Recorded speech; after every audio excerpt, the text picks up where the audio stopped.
Bonsoir bien-aimés dans le Seigneur. Aujourd'hui nous allons partager un passage dans Psaume 105 à partir du verset on va lire à partir du verset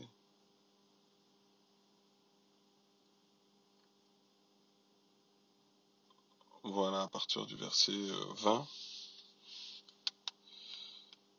Le roi le relâcha et le laissa aller, le dominateur des peuples le délivra. Il établit Seigneur sur sa maison et gouverneur de tous ses biens. Donc là on parle de Yosef. Pour lier ses princes à son âme et pour enseigner la sagesse à ses anciens. Puis Israël entra en Égypte et Jacob séjourna dans le pays de Cham. Yahweh rendit son peuple très fécond et le rendit plus puissant que tous ceux qui l'opprimaient. Il changea leur cœur de sorte qu'ils se mirent à haïr son peuple et traitèrent ses serviteurs avec perfidie. Voilà, bien-aimés, c'est vraiment sur ce dernier verset qu'on va partager ce soir, notamment sur le fait du fait que les gens puissent nous haïr. Des fois, on peut se poser la question et se demander pourquoi les gens nous haïssent. Et des fois, on ne sait pas trop. On se dit que c'est certainement de notre faute.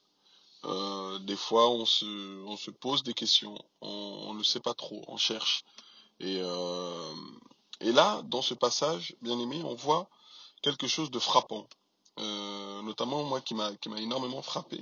C'est on voit ici que à partir du verset 24, Yahweh rendit son peuple très fécond. Donc on comprend une des premières choses ici que c'est Yahweh, l'Éternel, le Tout-Puissant, Elohim, qui nous rend féconds. Et le rendit plus puissant que ceux qui l'opprimaient. Vous voyez, bien aimés, ils étaient sur un terrain où il y avait des oppresseurs, où il y avait des gens qui les opprimaient. Mais malgré cela, le Seigneur les avait rendus féconds et en plus de cela, plus puissants que ceux qui les opprimaient. Et au verset 25, il changea leur cœur. Donc il changea le cœur de qui? Il changea le cœur de ceux qui les opprimaient. Vous voyez, bien aimés? De sorte qu'ils se mirent à haïr son peuple. Vous voyez? Donc ces oppresseurs-là,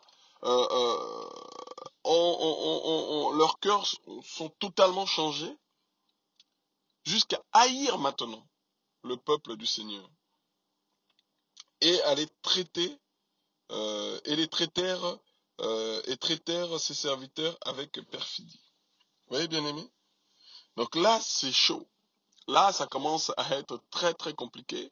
Et là, le peuple d'Israël pouvait se poser la question, mais qu'est-ce que nous avons fait pour être haïs de cette manière,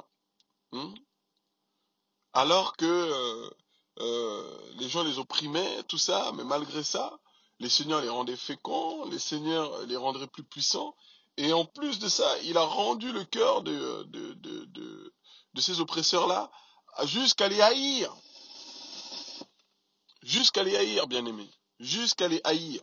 C'est là que ça devient très très chaud, très très compliqué. Et là, on peut se poser la question, on se dirait, mais qu'est-ce qui s'est passé? Et souvent, ça peut nous arriver quand nous avons quelques difficultés, quand nous voyons que nous ne sommes pas compris des uns et des autres, lorsque nous voyons que les gens commencent à nous tourner le dos, lorsqu'on voit qu'il y a des personnes qui ne nous aiment pas sans raison, alors qu'on leur a rien fait, alors qu'on leur a rien dit, alors que même des fois on leur fait du bien, bien aimé. Mais ces personnes nous haïssent. Et là on voit quoi? On voit dans ce verset que c'est le Seigneur qui change les cœurs. Oh, alléluia, bien aimé. Que c'est le Seigneur, que c'est Elohim qui change le cœur des hommes, qui change le cœur de celui qui est en face de toi, mon frère, ma sœur, qui peut changer le cœur de celui avec qui tu manges tous les jours, qui peut changer le cœur de celui à qui tu fais du bien, pour qu'il puisse te haïr. Mais non pour te détruire, mais pour te haïr. Alléluia.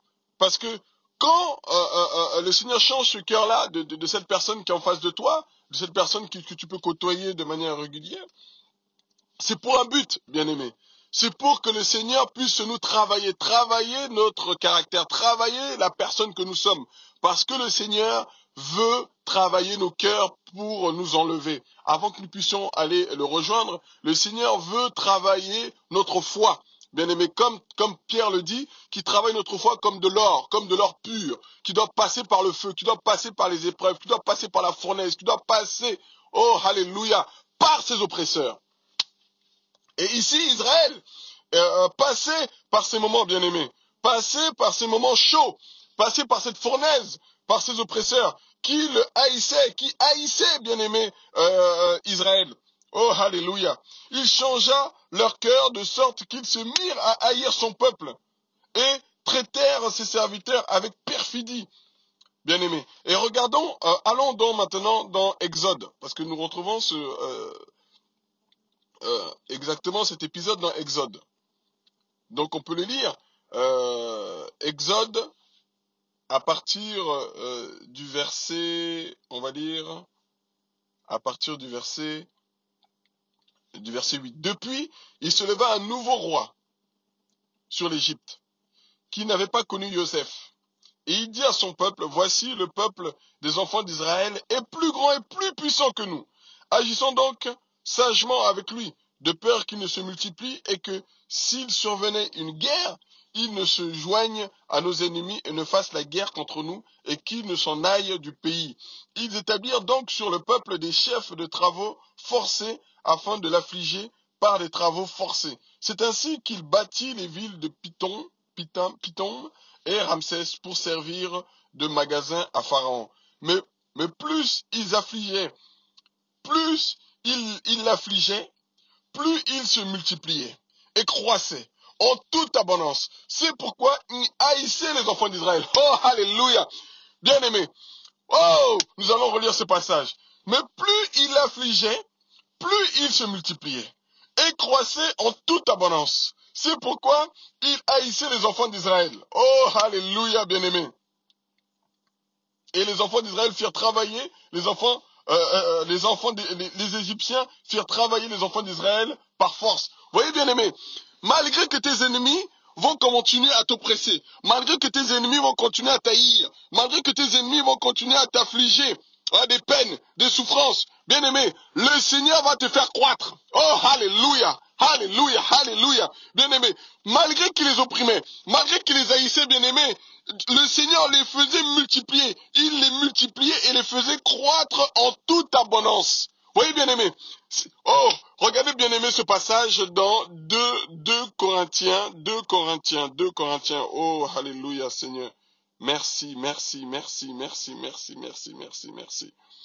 Bien-aimé, nous sommes dans 2 Corinthiens 4, 16. 4, verset 16. Regardons, bien-aimé. Regardons.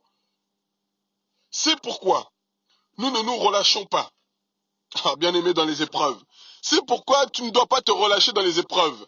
C'est pourquoi tu ne dois pas abandonner dans les épreuves. C'est pourquoi nous ne devons pas abandonner, nous ne devons pas nous relâcher dans la fournaise. Pourquoi? C'est pourquoi nous ne nous relâchons pas, même si notre homme extérieur se détruit.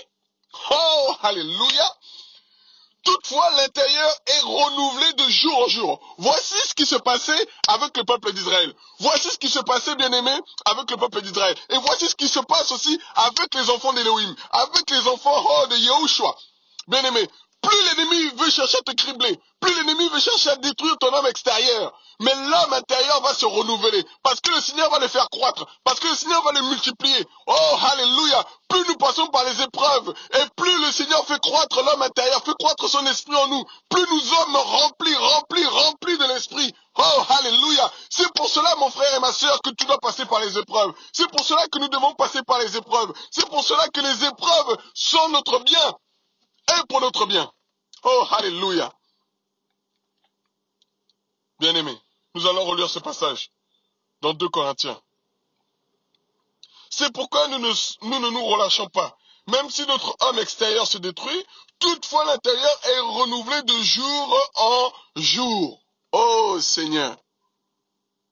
Malgré que les Égyptiens criblaient, affligeaient des peines à Israël, bien-aimés, mais le Seigneur les multipliait et les rendait plus puissants. Oh, alléluia. Et les faisait croître en toute abondance. Oh, alléluia. Oh, mon frère et ma sœur. Oh, arrête de pleurer. Arrête de pleurer parce que les gens te haïssent. Arrête de pleurer parce que les gens te rejettent. Arrête de pleurer parce que les gens, te mettent de côté. Mais le Seigneur est en train de te travailler. Le Seigneur est en train de te remplir. Tu ne le vois pas parce que c'est par la foi. Oh, alléluia, que le Seigneur travaille par la puissance de son esprit. Oh, le Seigneur nous travaille, bien-aimés. Le Seigneur travaille nos cœurs, travaille notre foi pour que nous puissions grandir, pour que nous puissions marcher. Oh, alléluia. Non par la vue, mais par la foi. Non par la vue, mais par la foi. Ne vois pas tes ennemis, mais vois le travail que le Seigneur est en train de faire dans ta vie. Oh, alléluia. Le Seigneur nous travaille, bien-aimés. Le Seigneur nous travaille pour un but, pour le ciel, bien-aimés. Pour que tout ce qui est pourriture, pour que tout ce que nous avons plus emmagasiné, encaissé, nous sommes engraissés des choses de ce monde, le Seigneur veut les retirer. Le Seigneur veut enlever cela, bien-aimés. Et pour le faire, le Seigneur nous travaille, bien-aimés. Oh, en mettant des épreuves dans notre vie, en nous faisant passer par la fournaise, pour enlever toute la pureté, comme l'impureté, que le Seigneur enlève, bien-aimés, lorsqu'on fait passer de l'or par le feu. Voilà comment le Seigneur veut nous faire travailler. Voilà comment le Seigneur éprouve notre foi. Pas les épreuves, bien-aimés. Oh. Et pourtant, quand nous regardons avec des yeux charnels, bien-aimés, nous pouvons voir que le peuple d'Israël souffrait. Ah oui, le peuple d'Israël souffrait, bien-aimés. Pleurait, gémissait. Mais le Seigneur est en train de faire une œuvre. Le Seigneur est en train de faire une œuvre pour la faire éclater. Oh, alléluia. Mon frère et ma sœur, plus tu es criblé, plus tu es éprouvé, sache que le Seigneur agit. C'est la marque, c'est le sceau, oh, alléluia, des enfants d'Élohim. Le Seigneur nous travaille pour le ciel, pour le ciel, pour le ciel, pour le ciel. Parce que nous sommes pèlerins et voyageurs. Oh oui, le Seigneur nous a laissés dans le monde, mais il nous a dit que nous ne sommes pas du monde. Oh, alléluia. Alors ne regarde plus à tes combats, ne regarde plus à tes épreuves, mais regarde à ce que le Seigneur fait en toi. Bien-aimés, regardons ce que le Seigneur fait en nous. Le Seigneur est en train de faire une œuvre merveilleuse, merveilleuse. Oh Seigneur. Voilà pourquoi les gens te haïssent. Tu te posais la question, mais j'ai donné ma vie au Seigneur. Mais pourquoi les gens me haïssent? Pourquoi les gens me rejettent? Alors que je leur fais du bien. Oh, voilà mon frère et ma sœur. Voilà la parole qui nous éclaire. Voilà la parole qui nous fait du bien. C'est pour cela que nous avons besoin chaque jour de la parole. Pour marcher dans la lumière du Seigneur. Pour marcher sur ce chemin que le Seigneur a mis devant nous, bien-aimés. C'était un court encouragement, courte exhortation pour fortifier notre foi. Au nom de Yahushua, au nom de Yahushua, soyons fortifiés. Et surtout, ne nous relâchons pas, n'abandonnons pas, bien-aimés. Le Seigneur revient bientôt, très très vite. Au nom de Yahushua. Amen.